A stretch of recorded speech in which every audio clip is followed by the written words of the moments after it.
Bienvenidos, estimados teleasistentes. Reciban nuestro cordial saludo desde la Unidad de Telesalud del Instituto Nacional de Salud del Niño Líder en Pediatría. El día de hoy me es grato presentar a la licenciada especialista Angélica Aparicio Mayua, enfermera con experiencia en la labor asistencial y en el servicio de emergencia. Trabaja ya muchos años, por lo cual tiene una amplia experiencia. Ella expondrá un tema muy importante para todos: accesos vasculares en emergencias. Queda con usted la licenciada Aparicio. Puede empezar, licenciada. Bueno, muy buenas tardes. ¿Me escuchan? ¿Se escucha bien? Sí, perfecto. Sí, bueno, como decía, ¿no? ¿Podré poner la cámara o que sea Por solo sonido? supuesto, sí. Ok, Ponga su cámara, licenciada. ok. A ver. Bueno, ante todo, saludar a los presentes. Muy buenas tardes. Como ya está mencionado, mi nombre es Angélica Aparicio Maigua. Soy enfermera especialista en lo que es emergencias y desastres. Ya llevo varios años trabajando en el servicio. Y bueno, agradecer por la invitación y por el tema que me han dado, y espero, bueno, que les satisfaga a cada uno de ustedes, ¿no? Y sin dar mucho, vueltas al asunto, creo que empezamos con el tema y me ha tocado el día de hoy lo que es accesos vasculares en emergencia, ¿no? A ver,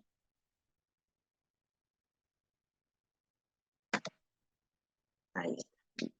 A ver, te paso. Ahí está. Bueno, ante todo, y como sabemos, el servicio de emergencia de nuestro Instituto del Niño es un servicio, es la puerta de ingreso de todo paciente hacia nuestro instituto, ¿no? Estamos nosotras trabajando con niños que no sabemos qué más de lo que están trayendo, ¿no? Uno no sabe qué otras enfermedades tienen, qué estarán presentando en ese momento. De repente vienen por una crisis asmática y de fondo es un VIH positivo, entonces no lo sabemos.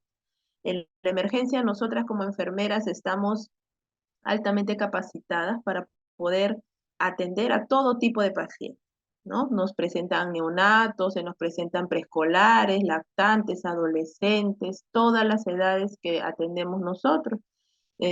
Nosotros también en el servicio de emergencia tenemos que estar predispuestas a anteponernos a los hechos, ya saber qué es lo que tengo que hacer sin que me lo digan, ¿no? Creo que esa es también una de las cualidades de toda enfermera, de toda colega, que nosotras ya vamos anteponiéndonos a los hechos, ¿no? Ya yo ya sé cuál es mi labor, yo no necesito que me estén diciendo cómo esto, que el otro, yo ya sé qué es lo que tengo que hacer y cómo lo tengo que hacer.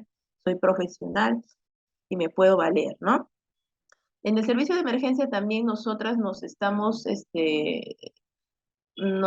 poniendo a trabajar no solamente con el paciente, sino también con el familiar, que cuando se presenta ante nosotros con una situación de vida o muerte de su niño, el padre en ese momento cambia. El padre está lleno de nervios, está ansioso, está frustrado, está triste, está nervioso.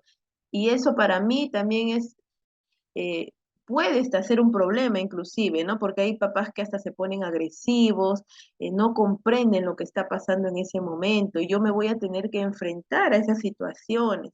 Aparte de todo el trabajo asistencial que tengo que hacer con mi niño, también tengo que afrontar todas esas situaciones.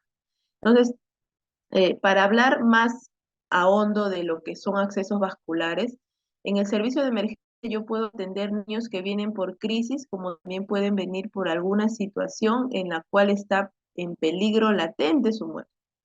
Y esas situaciones, por ejemplo, un shock cardiogénico, un shock hipovolémico, traen consigo algunos desventajas, algunos problemas para que yo pueda, en este caso específico, canalizar las vías, ¿no? Entonces, cuando son niños que vienen deshidratados, niños que vienen con fiebre, niños que vienen convulsionando, entonces para mí es, imagínense si ya es por sí un poco complicado encontrarle vías a los más pequeños, imagínense cuando vienen en estas situaciones más complejas, ¿no? Entonces, eso es a lo que nos enfrentamos en el día a día.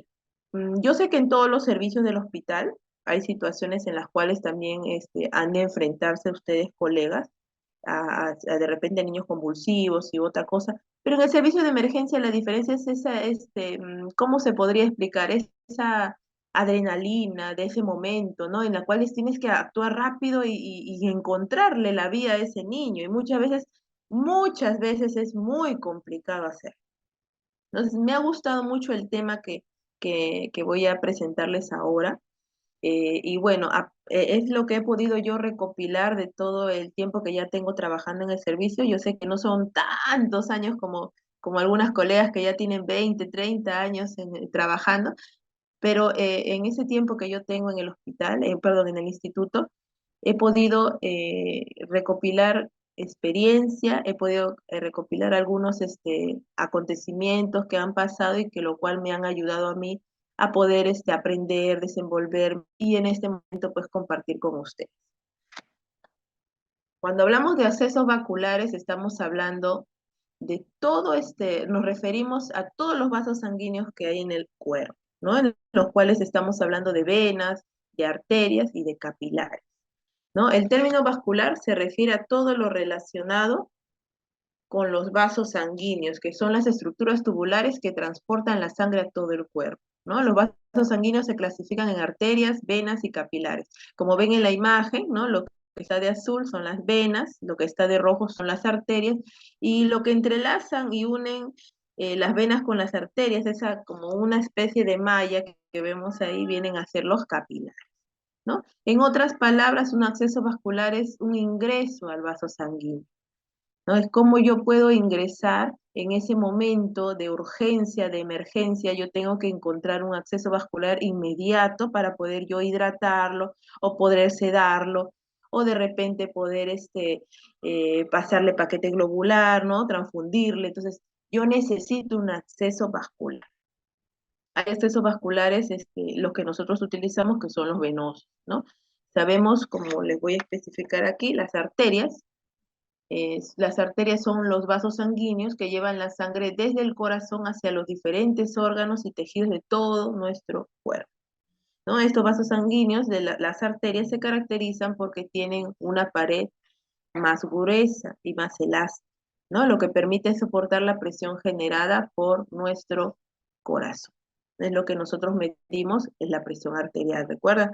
Tiene una capa interna llamada endotelio que ayuda a regular el flujo sanguíneo y a prevenir la formación de los coágulos. Nos ha pasado, yo creo que a todas con experiencia ya en la canalización de vía, que a veces ingresamos y a veces no encontramos la vena y con lo que nos encontramos es con arterias, ¿no? Entonces, ¿cuáles son una de las características de la sangre arterial? El color, ¿verdad? Sale un poco más roja, rutilante, y el latido, ¿no? Si se dan cuenta, y también sale expulsada con fuerza la arteria, ¿no? Entonces yo me doy cuenta, como dice a una enfermera, ya me doy cuenta que estoy en la arteria y no estoy en la vena.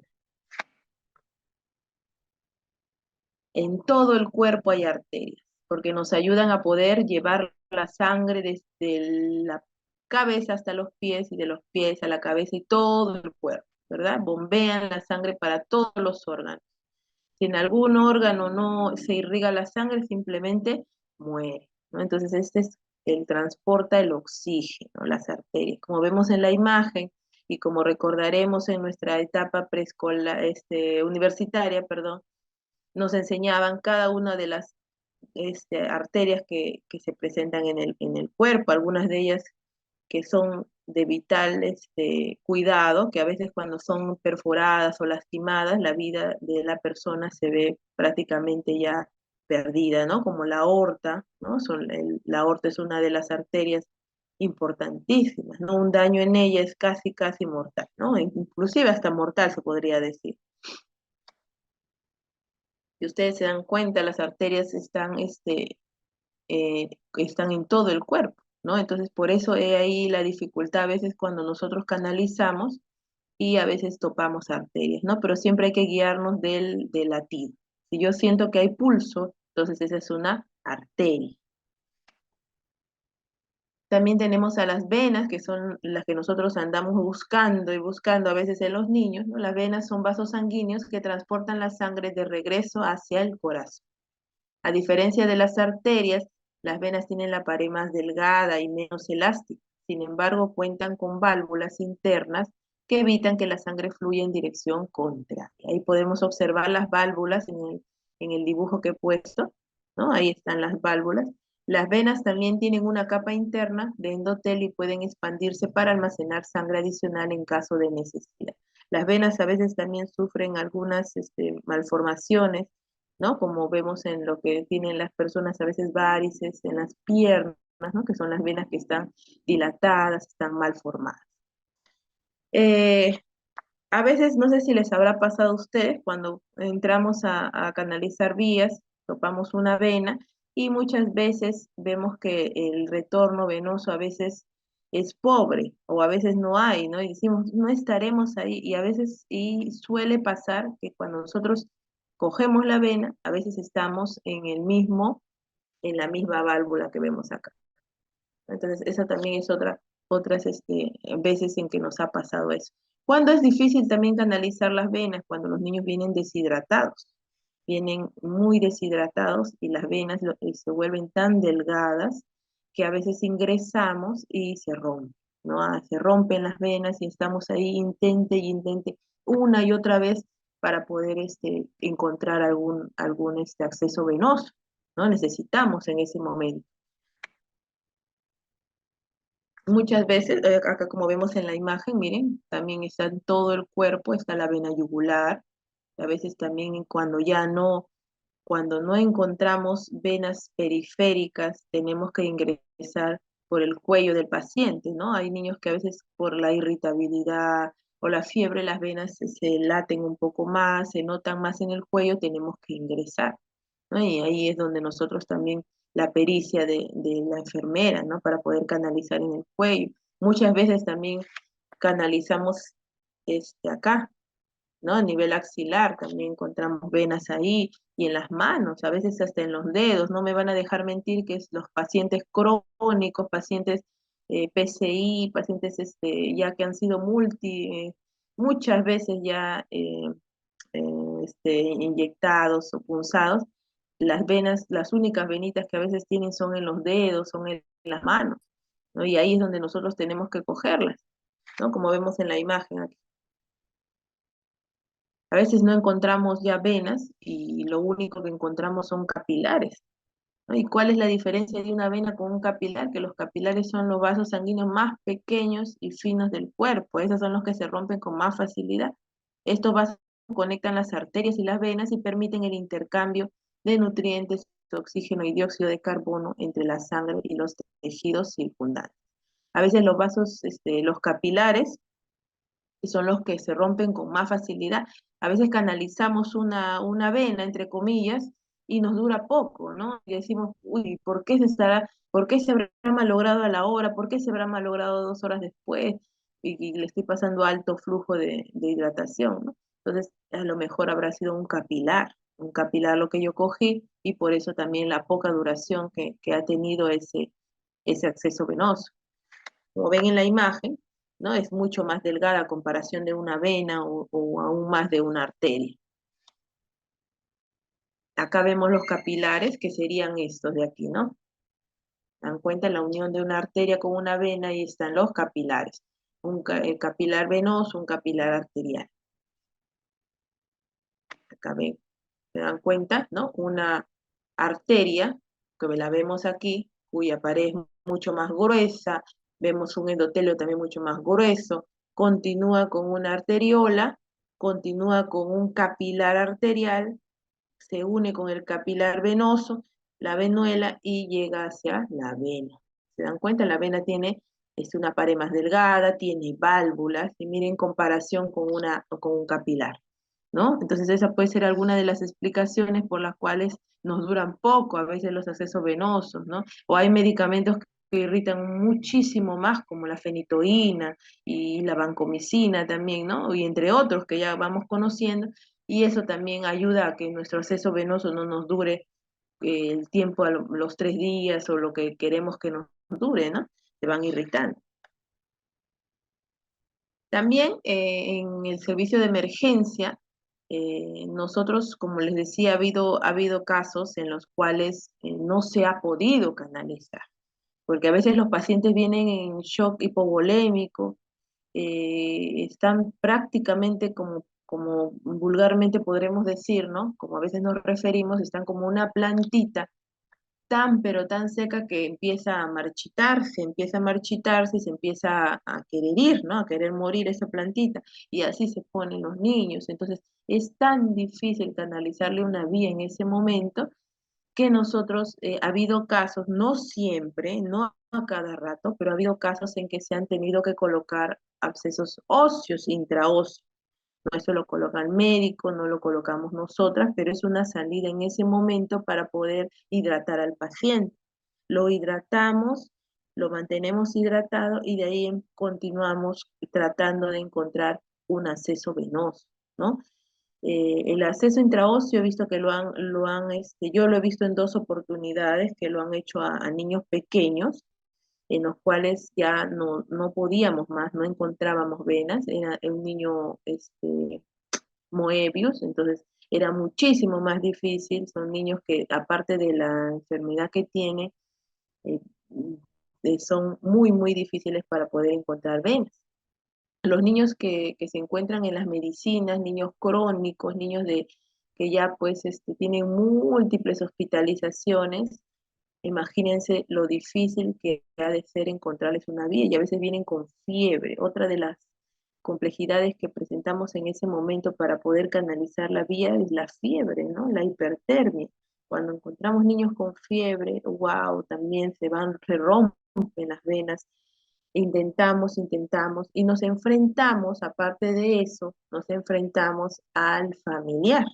Hay familiares que por la desesperación, digo yo, no quiero pensar que sean por maldad, pero por la desesperación de ese momento, ya a veces explotan, ya no quieren que los canalicen a sus niños, se los quieren llevar. Inclusive nos hemos enfrentado a familiares que son malcriados, que quieren atentar contra nuestra salud, nuestro bienestar físico, ¿no? Quieren golpearnos, quieren empujarnos, porque ellos piensan, digo yo, en su ignorancia, ¿no? Pensarán que nosotros pues nos levantamos ese día con ganas de hincar a los niños y queremos hincar a todo el mundo, y no es así, sino es que a veces las situaciones son complejas y no te queda otra que seguir buscándole un acceso venoso, y a veces no es solamente una, sino al menos nosotras cuando ya van 3 veces y no encontramos un acceso venoso, pedimos ayuda de nuestros colegas, de repente hay alguna otra enfermera con mucha más pericia, con mucha más experiencia, ¿no? Y ellas también nos tienen que ayudar y a veces nos reunimos entre 4 o 5 enfermeras tratando de buscar, calentando el miembro para que la venita salga, tratando de acomodar al niño. Es toda una jarana, no es algo simple, ¿verdad? Entonces, a veces los familiares no comprenden eso, se ponen nerviosos, y es con justa razón también, porque digo yo, ver a tu niño que está llorando de dolor o que está desesperado porque le están hincando, obviamente va a generar pues molestias, ¿no? El problema está en no saber sobrellevar esa situación. El acceso intraóseo, como les decía, su utilización se basa en el hecho de que la cavidad medular de los huesos largos está ocupada por una gran red de capilares, que era lo que veíamos antes, ¿no? Y es ahí donde ingresa el trocar y es por donde ingresa, en este caso, la hidratación para el paciente, ¿no?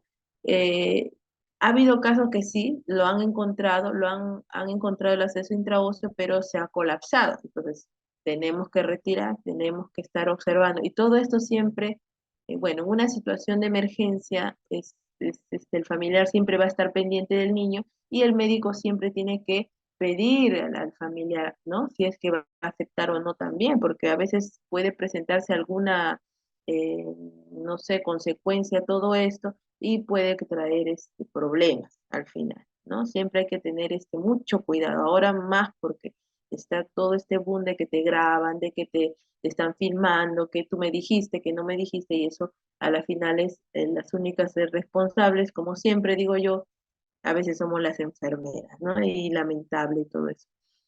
Eh, ¿Qué más podemos decir? Bueno, es un poco más rápido que seguir busque y busque las venas que no encontramos, al menos para poder hidratarlo y luego ya conseguir un acceso como es el que debemos de tener, el que debe de tener todo paciente. Acá vemos, ¿no? El trocar que se utiliza para poder ingresar a las cavidades, a los capilares que se encuentran en la región intraósea. Vemos los tamaños, las diferencias. Bueno, el amarillo es más para adulto, el que más se ha utilizado acá es el rosado. Y para niños ya que pesan, como ahí dice, más de 3 kilos, ¿no? El azul y para los adultos el amarillo. Los inconvenientes de esta vía están referidos a que se trata de una vía de urgencia, pues no es recomendable que esté colocada más de 24 horas. Por lo tanto, en cuanto se realice una reposición de volumen adecuada, se debe de realizar otro acceso venoso mediante una vía periférica o central. Entonces, sí, nosotros lo utilizamos máximo, serán 2 horas, hidratamos bien a nuestro paciente y hasta eso ya se le ha colocado una vía periférica. Casi siempre, o sea, eh, es complicado encontrar la vía endovenosa, sí, sufrimos, pataleamos, pero al final sí le llegamos a encontrar una vía, ¿no?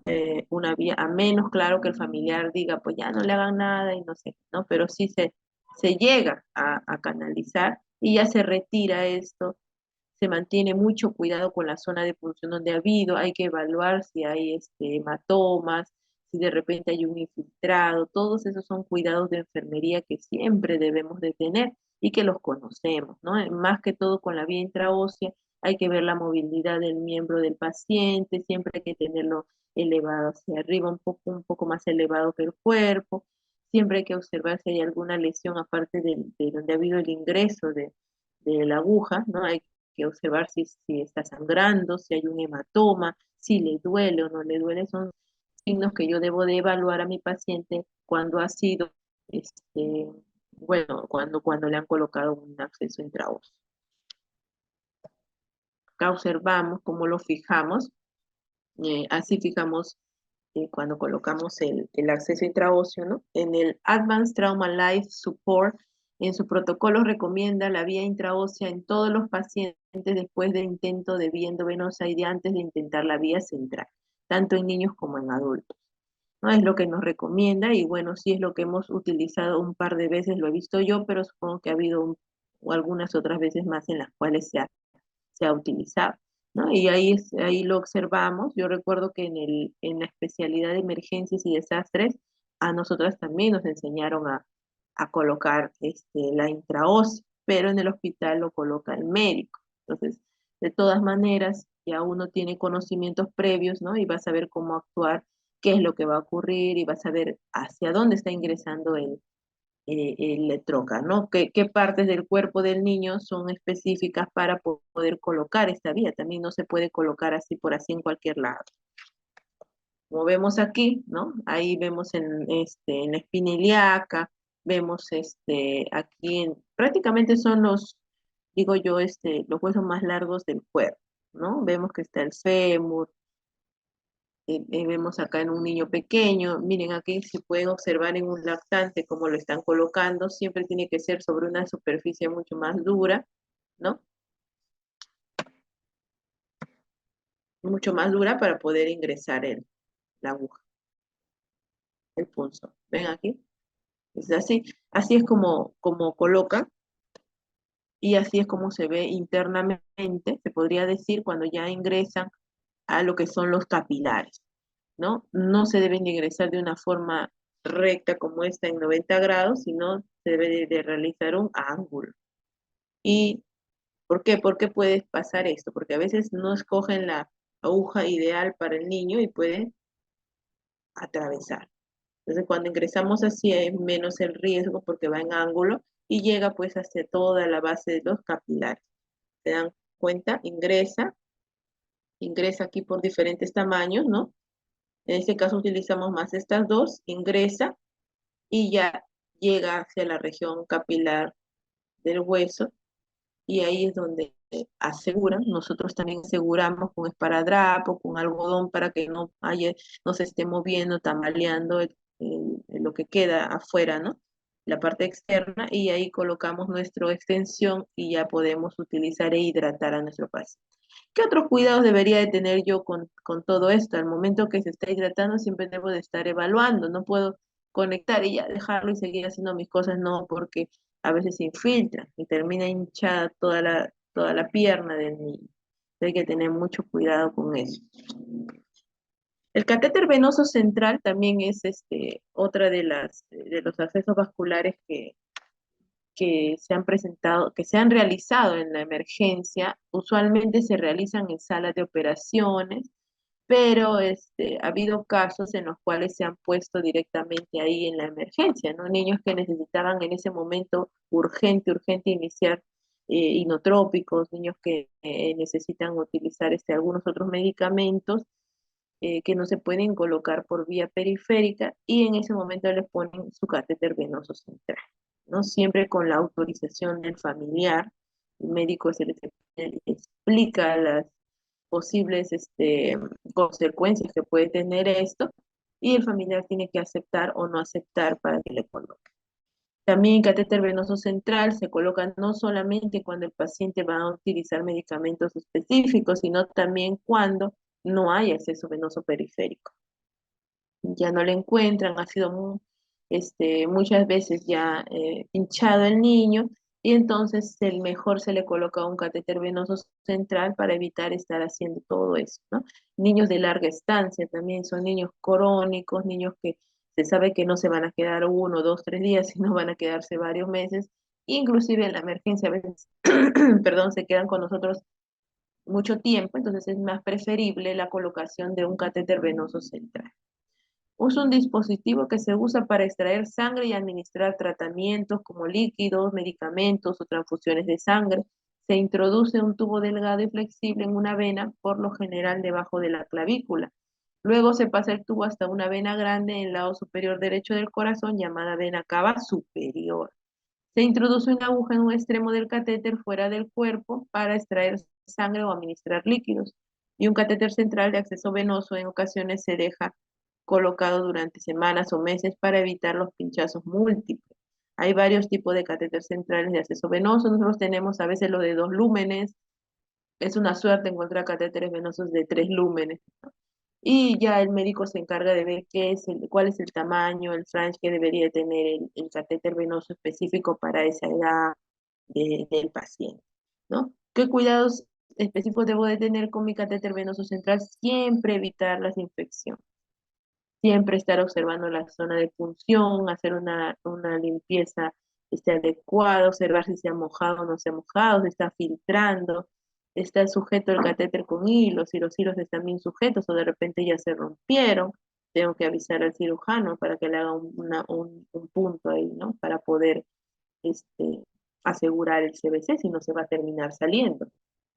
Los catéteres venosos centrales los hacen los cirujanos, ¿no? Los cirujanos pediátricos, ellos son los que colocan los catéteres venosos centrales, ¿no? Cuando me entregan o cuando en el momento que ya lo canalizaron, yo debo de corroborar que ese acceso venoso central sea permeable, ¿no? Si hay retorno o no hay retorno, debo comprobar cada lumen que presenta el catéter, ¿no? Para mi seguridad, para poder iniciar el tratamiento, para poder hidratar a mi paciente.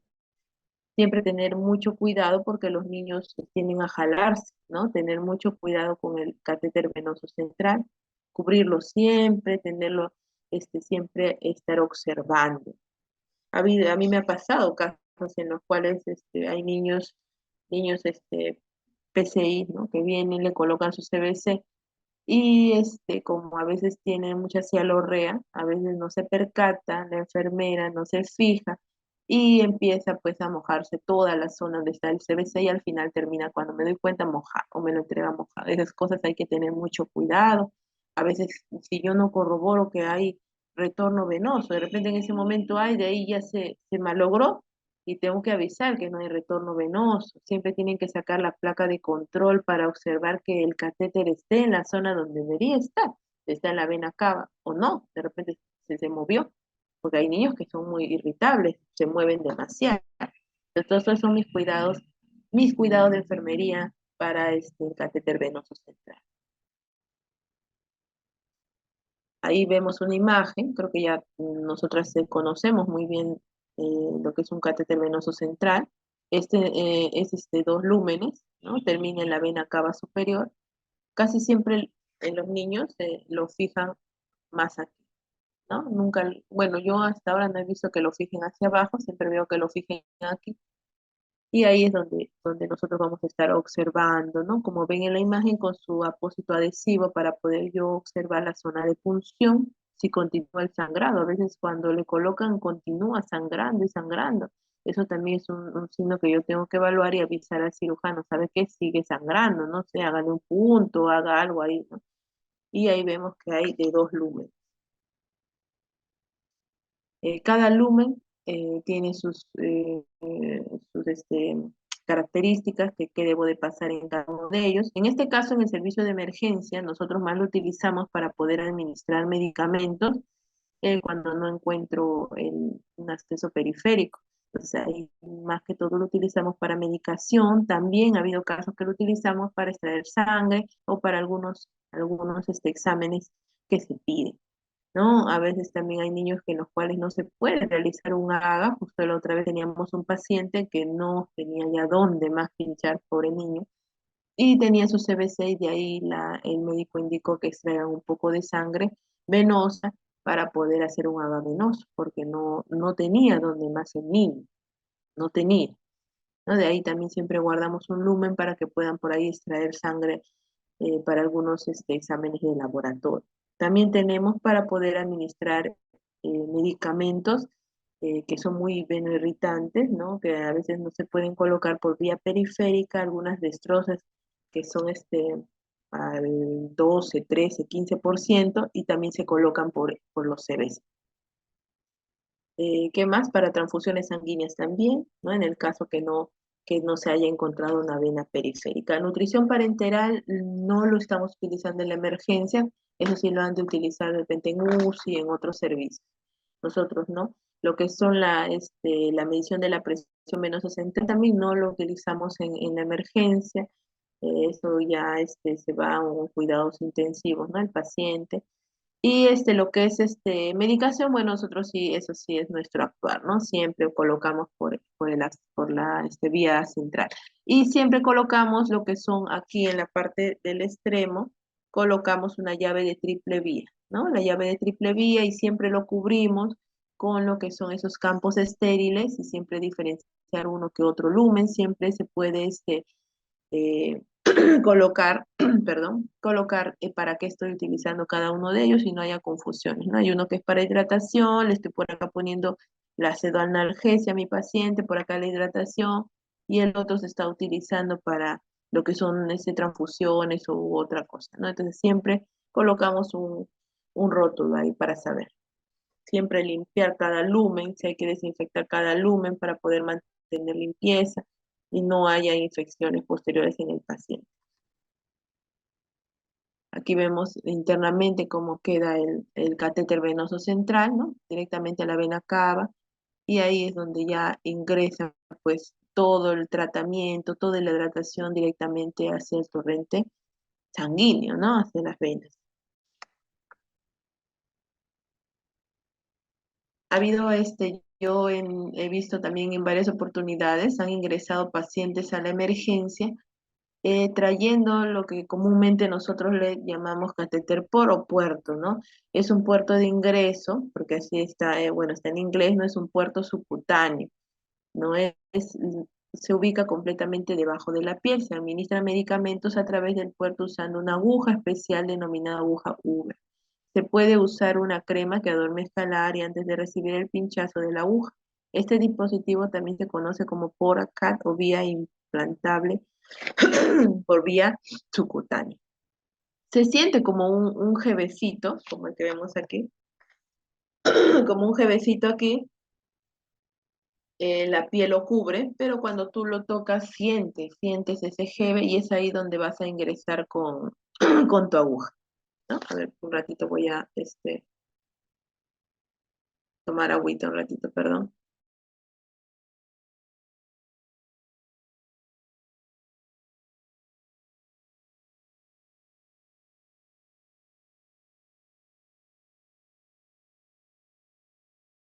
Perdón, disculpen. Bueno, como les enseñaba aquí, se siente como un jeve. Se puede utilizar una analgesia tópica para poder adormecer esa área porque va a sentir el pinchazo. que voy a dar justamente acá, ¿no?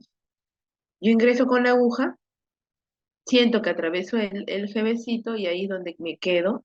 Hay retorno venoso, como vemos aquí. Acá.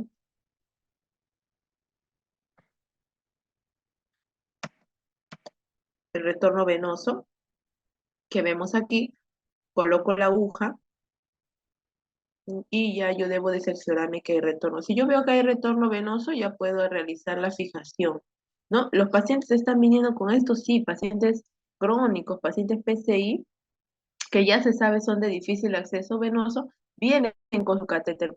Y nosotras como enfermeras tenemos que estar capacitadas para poder habilitar este ingreso, que nos va a facilitar a la larga porque ya no vamos a estar pinchando y pinchando y buscando colocar una vena periférica, sino por ahí puedo ya ingresar y mis tratamientos, puedo ingresar la hidratación y todo, ¿no? Se coloca una extensión, se coloca una llave de triple vía y ya puedo empezar a utilizar mi acceso mi catéter por, ¿no? Siempre hay que realizar la asepsia adecuada antes de poder yo colocar la aguja. Debo de realizar una buena asepsia todo alrededor y de ahí ya yo puedo introducir la aguja y después también la cubro con mi apósito adhesivo. Lo puedo, al menos a mí me ha funcionado colocar en esta parte de aquí gasita pequeña haciendo un tipo suelito ahí para que no se me mueva, porque a veces no ingresa toda la aguja, ingresa la mitad de la aguja y yo tengo que tener cuidado de que no se vaya a estar moviendo, ¿no? No sea inestable. Entonces, con una gasa abajito es donde yo voy a asegurar la vía y luego la cubro con mi apósito adhesivo y ya puedo utilizarla, ¿no? Siempre cerciorando, siempre educando a la familiar para que nos ayude a cuidar y si el niño se va a quedar solo, entonces tener muchísimo más cuidado. Aquí está el catéter por. Ya hay varios casos que ya están viniendo con el catéter, vienen ya el familiar ya sabe y te dice, ¿no? Licenciada, tiene su catéter por para que ya no lo estén pinchando, ya mejor todavía tú inicias la utilización de esto. Por eso es muy importante siempre estar investigando, estar leyendo sobre todo esto, porque uno nunca sabe cuándo se nos va a presentar estos casos. Uno nunca sabe, recuerdo la primera vez que vino un niño ya crónico, vino y me recuerdo Paolo, creo que se llamaba, vino y la mamá me dijo, "Ay, licenciada, tiene un catéter por", y yo primera vez que, verdad, no sabía, sabía la teoría, pero nunca lo había aperturado. Y ya yo observé y tuvimos que hacer con una licenciada que ya lo había hecho antes, que era la que me guió, una colega, y empezamos a hacer la asepsia, ¿no? Limpiamos toda la zona, utilizamos alcohol, limpiamos todo con gasas limpias, estériles, con nuestros guantes, y luego ingresamos. Si es verdad, hasta que tú no lo haces, no vas a tener, no vas a saber cuál es la sensación cuando ingresas con la aguja y atraviesas este jevecito, ¿no? Es muy fácil decir, claro, entras nomás. No, hay una sensación, sientes algo y eso solamente lo vas a comprobar el día que tú lo apertures. Por eso es importante que entre colegas nos estemos apoyando, ¿no? Un día lo hice tú, lo hice yo, y a la próxima si se presenta lo vas a hacer tú, ¿no? Para que puedas sentir eso, atravesar esa silicona que hay ahí, ¿no? Entonces, bueno, más que todo, en el servicio de emergencia, a esos accesos venosos son los que nosotros nos enfrentamos, son los que nosotros utilizamos, que vienen a ser el catéter venoso periférico, el catéter venoso central, el catéter POD, también la intraósea que se ha visto en algunos casos. Esos son los accesos vasculares a los cuales nosotros nos enfrentamos en el día a día, ¿no? Yo sé que a lo mejor habrán, existirán otros accesos más, pero yo les estoy hablando de la realidad del día a día que nosotros laboramos en el servicio de emergencia, ¿no? Y bueno, alguna pregunta de repente me dirán, ¿alguna vez no han podido encontrar una vía? Sí ha habido casos en los cuales no se ha podido encontrar, y no nos ha quedado más que otra que el paciente a veces no puede iniciar el tratamiento, ¿no? Y buscar, no sé, que le coloquen, apresurar que le coloquen un catéter venoso central para poder hidratar, ¿no? Porque mientras pasan las horas, el paciente se va a ir complicando mucho más. Entonces, gracias a Dios, son pocos los casos, casi no hay, pero ha habido pocos casos en los cuales no le hemos encontrado un acceso, este, un acceso periférico, ¿no? Es poco, pero ha habido. Y casi siempre nosotros ahí como sea la luchamos y siempre llegamos a encontrar una venita que nos facilite poder ayudar al niño, porque en realidad todo lo que hacemos nosotros aquí es en beneficio del niño, lo cual obviamente causa dolor, es traumático, pero el fin es poder ayudar a nuestro paciente, ¿no? Y bueno, me gustó esta imagen que les he puesto al final porque nos habla y nos refiere de todo lo que somos nosotros, toda nuestra labor que realizamos nosotros, ¿no? Quiero que lo lean.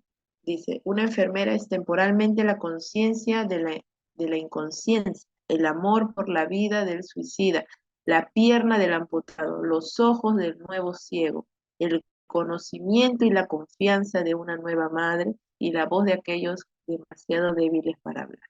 Nosotros, como enfermeros, estamos en cada etapa de la vida del ser humano, desde el momento que nace hasta el momento que se va.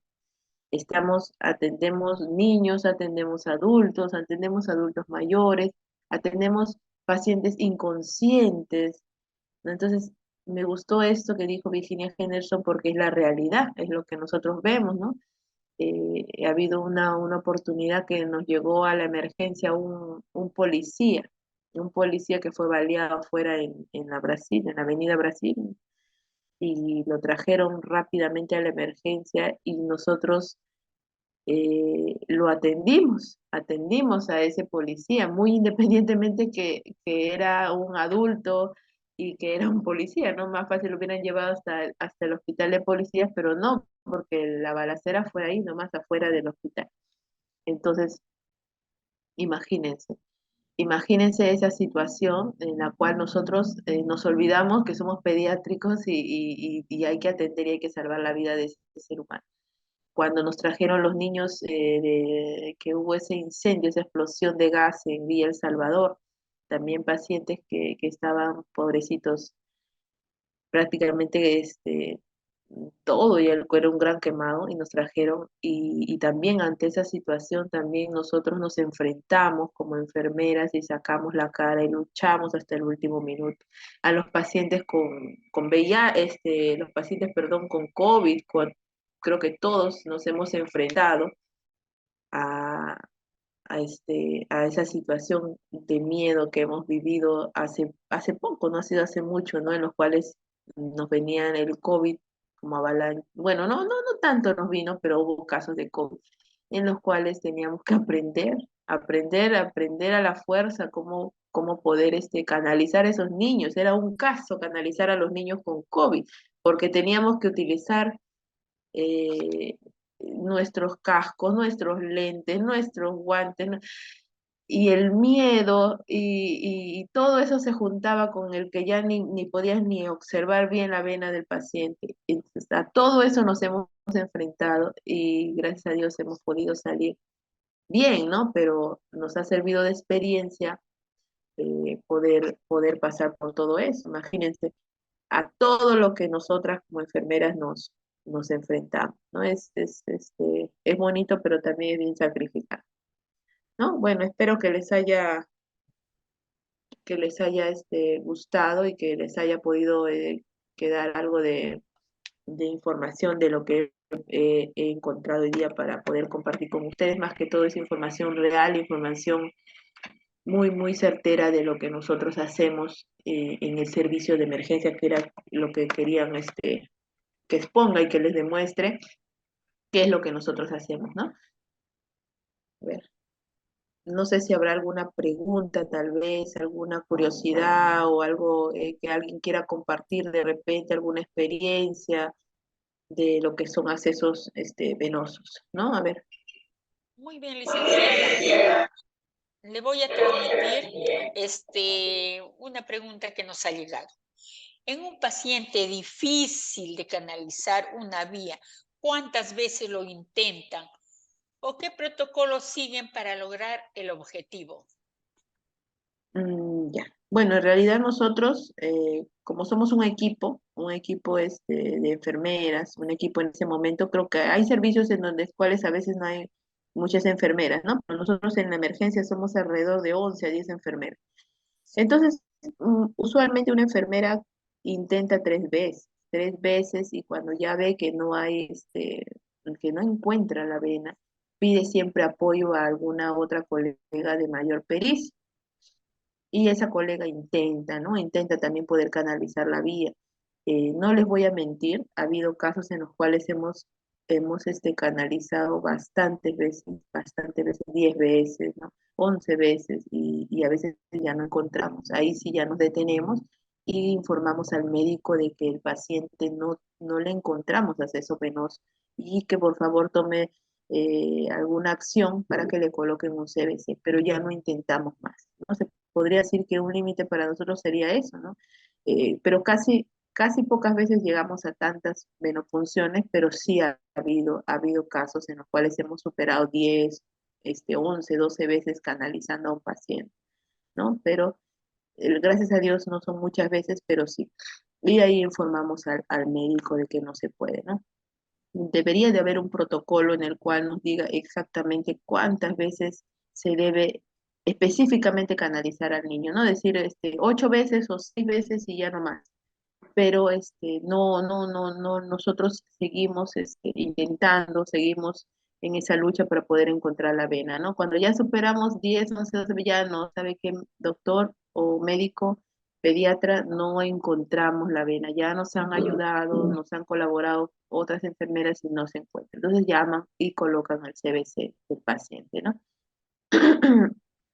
Bien, licenciada. ¿Cuál es la zona más recomendada para un acceso venoso intraóseo? Ajá, acá les voy a compartir la imagen para que lo puedan observar mejor. Se utilizan superficies óseas más grandes, de mayor tamaño, como los miembros inferiores, ¿no? La tibia, aquí está, ¿ven? La cresta ilíaca, como lo puse aquí en la imagen, ¿no?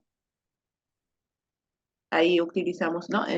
Como observamos acá, ¿se dan cuenta? La tuberosidad tibial, aquí es donde se coloca el acceso intraóseo, en el pie extendido sería acá. Así le colocan el pie cuando son niños pequeños, niños lactantes, ¿no? Le colocan así el pie para poder tocar con el tacto cuál es la tuberosidad tibial, ¿no? En el niño más grande sí se le extiende la pierna, pero en los pequeños se coloca así, en esta flexión. También acá utilizamos, esta es otra área, la espina ilíaca, la cresta ilíaca también se coloca, y así, miren, como están observando acá, ¿no? Mayormente, y se puede decir que las veces que he observado han utilizado la tuberosidad tibial para poder ingresar a los capilares intraóseos. Bien, licenciada. Por el chat nos comentan y a la vez preguntan, buenas tardes, linda experiencia para aprender. ¿Cómo podemos elegir con más facilidad una vía? Ah, sí, qué bonita pregunta. Gracias, Ángela. Eh, sí, nosotros contamos, les cuento como una experiencia para poder elegir una vena, dice, con más facilidad. Tenemos un aparatito, un tipo, ¿cómo se llama? Visualizador de venas, creo que le llaman, en los cuales sale una luz roja sobre la superficie de la mano o del pie que tú quieras ingresar, y te muestra pues las venas en las cuales tú puedes elegir. Sin embargo, a decir verdad, las veces que hemos utilizado ese aparato no han sido muy satisfactorias. ¿Y cuáles han sido el apoyo que hemos tenido nosotros? La La experiencia. experiencia, y parece mentira, pero el tacto que nosotros vamos poco a poco adquiriendo. ¿Por qué le digo el tacto? Porque a veces uno pasa el dedo sobre esa superficie y sientes la vena, y a veces no se ve, no se ve, y tu colega te dice, pero si ahí no se ve nada, pero yo la siento. Entonces ingresas y la encuentras, y a veces la máquina que tenemos, ese aparato, no te ayuda en nada. Entonces, imagínense.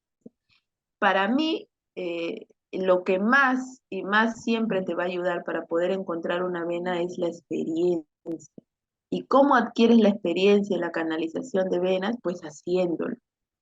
A veces cuando uno recién ingresa, tiene miedo, tiene temor, no voy a poder. Y no es así, porque mientras más veces tú practicas algo, es donde más pericia tú encuentras, ¿no? Casi siempre las primeras regiones en donde nosotros buscamos siempre son los miembros, ¿no? Voy a los miembros superiores, siempre tengo que encontrar, cuando son niños más grandes, les podemos encontrar por acá. ¿Por qué les digo por acá? Porque los niños más grandes utilizan las manos, ya sea para comer, ya sea para poder hacer una que otra cosa, pintar o distraerse, entonces siempre buscamos aquí, ¿no? Cuando yo no encuentro aquí, ya tengo que buscar en la mano. También hemos encontrado aquí en esta región de acá, como ven en la imagen, nivel axilar, ahí también encontramos, pero ahí sí les recomiendo que tengan mucho cuidado porque son venas mucho más profundas. Entonces, alto riesgo de poder infiltrarse la vena es cuando son venas más profundas, los niños se mueven. Tengan mucho cuidado cuando colocan accesos venosos a nivel axilar. Tengan mucho cuidado, siempre acérquense y toquen y valoren. A veces hay retorno, ojo, a veces hay retorno, pero está infiltrado, porque he roto la vena y la sangre obviamente está ahí alrededor y se va a ir retornando, pero no siempre eso a mí me va a cerciorar de que yo ya estoy en una buena vena. Yo tengo que evaluar el contorno de ese acceso, de ese acceso venoso. Si está duro, si ha aumentado el tamaño, si está rojo. Ha habido casos, chicas, colegas, en los cuales las bombas Brown siguen enviando la hidratación, porque la bomba te lo envía, ¿no? Por minuto. Y el niño a veces no se queja, eso es lo más raro, que a veces el niño no se queja y nosotros nos confiamos y creemos que todo va bien y perfecto y voy a entregar mi turno, ok. Y cuando en la mañana lo destapo, el brazo está hinchadísimo. Entonces hay que tener mucho cuidado. Por eso mi recomendación, en mi experiencia que tengo yo, todos los accesos en la región axilar deben de ser con una boca mucho más largo, el 22 en vez del 24, y eso, ¿no? Porque son fácil de infiltrarse. Cuando yo lo tengo en la manito, también tengo que tener mucho cuidado, observarlo. En las zonas de flexura, que a veces son las zonas donde encontramos el acceso venoso, también hay que colocar una buena fijación, hay que colocar una buena férula para que evitar que el paciente esté doblando el brazo o la pierna. También encontramos en los miembros inferiores, en los pies, en las piernas, atrás en la región poquitlea también encontramos venas. También ha habido casos en los cuales a nivel inguinal también hemos encontrado venas. Entonces, eso es más que todo, colega, es la pericia, la experiencia que se va adquiriendo poco a poco, ¿no? Y a veces hay colegas muy antiguas que ellas, pues, sorprendente, ¿no? A veces donde uno no encuentra, ella, ¡pum!, a la primera lo encontraron. Entonces uno dice, ¿cómo usted puede y cómo yo no puedo? No entiendo. Y es la experiencia que uno va adquiriendo poco a poco. Gracias. Bien, licenciada. Bueno, como dicen, ¿no? La práctica de experiencia y hacia el maestro. Sí. Aquí quiero acotar un comentario. He tenido la oportunidad de que llegaran a mí personas de clínicas privadas, de hospitales de adultos, buscando a una enfermera de emergencia del Instituto Nacional de Salud del Niño. ¿Por qué? Porque no podían canalizar a su niñito, porque no podían canalizar a su ancianito, y venían preguntando. Me han dicho que las expertas en accesos venosos son las enfermeras que laboran en el Instituto Nacional de Salud del Niño. Eso a mí siempre me llenaba de orgullo y trataba de solucionar el problema, pero era gente así que no pertenecía a nuestra institución, y repetidas veces llegaban a mi oficina con esa pregunta. O sea, ustedes ya se han ganado un lugar en la población de Lima, al menos, donde preguntaban, buscaban enfermeras con la experiencia que ustedes tienen en la canalización de vías. Felicitaciones por eso.